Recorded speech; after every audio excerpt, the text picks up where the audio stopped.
Hello friends, welcome to my channel. आज मैं आप सभी के साथ शेयर करूंगी टूटी फ्रूटी की रेसिपी, जिसे मैंने तरबूज के छिलके के बीच वाले हिस्से से बनाया है। ये इसी तरह से बनता है और बहुत ही जल्दी से बन जाती है, फटाफट से बनने वाली रेसिपी है। तो चलिए फटाफट से हम इसे बनाना स्टार्ट करते हैं।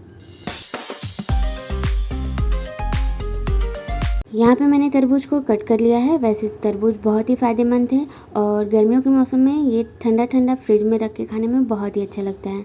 तो यहाँ पे मैंने तरबूज के किनारे वाले हिस्से को, जो हरा वाला पार्ट होता है, उसे मैंने कट कर लिया है और सफ़ेद वाले पार्ट को इस तरह से लंबे लंबे क्यूब्स में पहले कट करें। फिर जैसे ही लंबाई में कट हो जाएगा, आपको इसे इस तरह से छोटे छोटे टुकड़ों में कट कर लेना है। इसी तरह से हम सारे पीस को अच्छे से कट कर लेंगे। एक ही साइज का कट करना है ताकि ये देखने में बहुत ही अच्छा लगे और जब हम इसे कुक करें तो इसके सारे पीस एक साथ बिल्कुल सॉफ्ट हो जाएं। तो यहाँ पे मैंने इन सारे पीस को एक साइज का ही कट कर लिया है। कट करने के बाद आपने इसे धुल लेना है। अब चलते हैं हम इसे कुक करने के प्रोसेस पे। यहाँ पे मैंने फ्लेम ऑन करके कढ़ाई रख दी है। कढ़ाई में उतना ही पानी डालें, जब हम इन सारे मिक्सचर को पानी में ऐड करें तो ये अच्छे से डिप हो जाए। जैसे ही पानी में अच्छा सा बॉईल आने लगता है, हम इन सारे मिक्सचर को उबलते हुए पानी में ऐड कर देंगे और हम इसे ढक देते हैं। बहुत ज़्यादा सॉफ्ट नहीं करना है, थोड़ा थोड़ा कड़ा ही रहेगा। यहाँ पे आप देख सकते हैं ये अच्छे से पकने लगी है। 10 मिनट तक आपको इसे अच्छे से कुक करना है और फिर हम इसे स्ट्रेन कर लेंगे। याद रहे फ्लेम को हम हाई रखेंगे। 10 मिनट में ये अच्छे से सॉफ्ट हो जाएगी। बहुत अच्छे से नहीं, हल्का सा ही सॉफ्ट करना है, जैसा कि मैंने आपको स्टार्टिंग में ही बताया। बिल्कुल ही सॉफ्ट नहीं करेंगे क्योंकि हमें इसे अभी चाशनी में भी पकाना है। यहाँ पे मैं आपको कट करके दिखा रही हूँ, आप देख सकते हैं ये हल्का सा सॉफ्ट हुआ है। अब हम इसे छन्नी में छान लेते हैं। रेसिपी अच्छी लगी हो तो वीडियो के नीचे लाइक का बटन है, उसे क्लिक कर दें। अब चलते हैं नेक्स्ट प्रोसेस की तरफ। फिर से हम सेम कढ़ाई का यूज़ करेंगे। तो यहाँ पे मैंने फ्लेम ऑन करके कढ़ाई रख दी है। अब हम इसमें थोड़ा सा पानी डालेंगे। यहाँ पे मैंने 2 गिलास पानी डाला है और 4 चम्मच चीनी को डाल दें। बहुत ज़्यादा मीठा भी नहीं करना है, तो इतना चीनी बिल्कुल परफेक्ट है। अब हम इसे डिज़ोल्व होने देते हैं और अच्छे से चलाते रहेंगे ताकि नीचे कढ़ाई में लगे ना। तरबूज में भरपूर मात्रा में विटामिन सी पाया जाता है। ये हमारे आँखों के लिए, स्किन के लिए, हेयर के लिए बहुत ही फ़ायदेमंद है। तो आप इसे खाएं और इसके छिलकों को भी वेस्ट ना करें।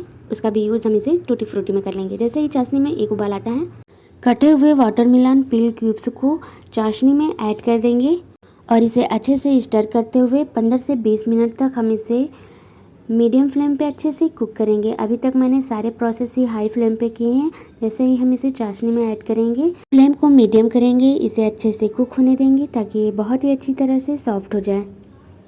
जैसे ही 20 मिनट होता है, आप देख सकते हैं बहुत ही अच्छे से सॉफ्ट हो गया है। यहाँ पे फिर से मैं आपको चम्मच की हेल्प से ही कट करके इसे दिखा रही हूँ। बहुत ही आसानी से कट जा रही है, ये देखिए। याद रहे जब आप पानी में चीनी को ऐड करें तो चीनी को भी हम 10 मिनट के लिए अच्छे से कुक करेंगे। उसके बाद ही हम इस मिक्सचर को इसमें ऐड करेंगे 20 मिनट के लिए। और यहाँ पे 20 मिनट बाद आप देखेंगे कि ये बहुत ही अच्छे से पक जाएगी। अब हम इसे कलर देने के लिए 3 प्याली में इसे अलग अलग निकालेंगे ताकि इसका अच्छा सा कलर बन जाए। तो यहाँ पे मैंने 3 बाउल लिया है और उसमें थोड़ी थोड़ी क्वान्टिटी में, थोड़ी क्या बराबर क्वान्टिटी में बाउल में इस मिक्सचर को निकाल लेंगे। मतलब कि आपको जो भी कलर ज़्यादा या कम बनाना हो, आप उस तरह से इन सारी चीज़ों को अलग अलग कर सकते हैं। यहाँ पे मैंने सेम क्वांटिटी में ही सारे मिक्सचर को 3 अलग अलग बाउल में निकाल लिया है। तो एक बाउल में सबसे पहले हम रेड कलर को यूज़ करेंगे। यहाँ पे चाशनी है तो आपको अलग से पानी ऐड करने की या फिर कुछ भी चीज़ें ऐड करने की ज़रूरत नहीं है। बस पाउडर को चम्मच में लें और इसे एक बॉल में मिक्स कर दें और इस तरह से मिक्स करें कि सारी चीज़ें अच्छे से आपस में मिल जाएं, मिक्स हो जाएं। सेम प्रोसेस से ग्रीन कलर को भी हम इस मिक्सचर में ऐड कर देंगे। एक बॉल में येलो कलर को भी ऐड कर देंगे। यहाँ पे मैंने सारी चीज़ों को बहुत ही अच्छी तरह से मिक्स कर दिया है और अच्छे से मिक्स करें ताकि एक भी पीस छूटे ना। यहाँ पे आप देख सकते हैं स्क्रीन में। अब हम इसे थोड़ी देर के लिए ठंडा होने के लिए रखेंगे और जैसे ये ठंडा हो जाएगा, रूम टेम्परेचर पे आ जाएगा, हम इसे फ्रिज में रखेंगे ताकि ये बहुत ही अच्छी तरह से सेट हो जाए।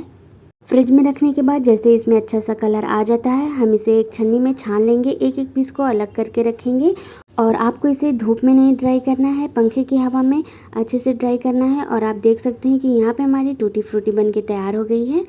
तो आप इसे एंजॉय करें। मिलते हैं नेक्स्ट वीडियो में एक नई रेसिपी के साथ। तब तक के लिए बाय बाय।